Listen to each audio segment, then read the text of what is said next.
Hello সবাইকে, আমি Manisha. Unscripted Manisha চ্যানেলে তোমাদের সবাইকে ওয়েলকাম। আজকের কথা বলবো বাঙালির ভ্যালেন্টাইন্স ডে নিয়ে, কিন্তু সেটা 14ই ফেব্রুয়ারি না, সরস্বতী পুজো নিয়ে। আমি জানি সবার ছোটবেলায় এই সরস্বতী পুজোটা খুবই রঙিন। এই ছোটবেলায় সরস্বতী পুজোর সময় এই স্কুলে গিয়ে ক্লাসে যে ছুটিটা পাওয়া যেত, এই ধরো পুজোর সামগ্রী আনার জন্য বা হয়তো স্কুলে স্কুলে গিয়ে নিমন্ত্রণ করার জন্য, এটার কিন্তু মজাই আলাদা।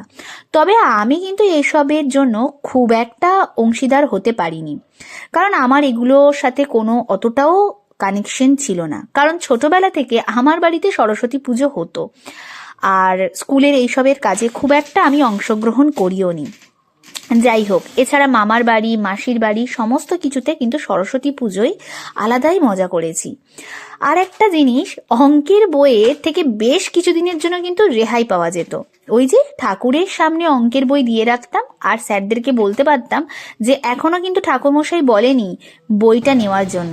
বেশ কিছুদিন এই অঙ্কের হাত থেকে রেহাই পাওয়ার জন্য সরস্বতী পুজোটা কিন্তু ছোটবেলায় কাছে খুবই প্রিয়।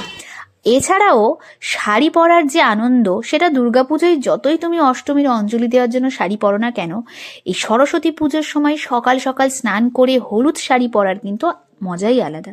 তবে ছোটবেলায় আমি খুব একটা শাড়ি পরিনি, বড় বয়সে সরস্বতী পুজোয় শাড়ি পরাটা কিন্তু ম্যান্ডেটরি। আমার বাড়িতে সরস্বতী পুজো হবে, সেই সব ব্লগ তোমরা দেখতে পাবে। আশা করি ভিডিওটা ভালো লাগবে। ভালো লাগলে লাইক, কমেন্ট, শেয়ার, সাবস্ক্রাইব করো। তোমরা প্লিজ একটু কমেন্ট করো ভিডিও কেমন লাগছে জানিও, তাহলে আমি উৎসাহ পাই। সেদিন আমি গেছিলাম একটা কাজে, তো রাস্তার ধারে একটা এরকম ঠাকুরের বানানোর জায়গা দেখে আমি থাকতে না পেরে একটু ঢুকে ঠাকুরগুলো দেখলাম মন ভরে, আর তোমাদের সাথে শেয়ার করো বলে কিছুটা ভিডিও ক্লিপস নিয়ে নিলাম। যাই হোক, আমার সরস্বতী পুজো কেমন কাটবে তা তো আমি তোমাদের সাথে শেয়ার করব। আর কি শাড়ি পরছি, কি রঙের শাড়ি পরছি, এই সব কিছু তোমরা আমার ভিডিওর মাধ্যমে দেখতে পাবে। তবে তোমরা কে কি করছো সেটা জানার জন্য প্লিজ আমাকে কমেন্ট করো।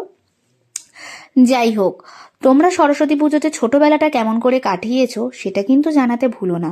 সরস্বতী পুজো বিদ্যার দেবী। অনেকের হয়তো ছোটবেলায় এই সরস্বতী পুজোর দিন হাতে খড়ি হবে, অনেকেই হয়তো পুষ্পাঞ্জলি দেবে বলে সকাল সকাল রেডি হয়ে বসে থাকবে।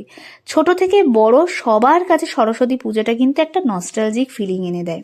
যারা এখন অনেক বড় হয়ে গেছে তারা হয়তো ফেলে আসা স্কুলের লাইফটাকে খুব মিস করে, যেমন আমি। তবে আমার স্কুলের সাথে এই সরস্বতী পুজোর সাথে খুব একটা সম্পর্ক ছিল না।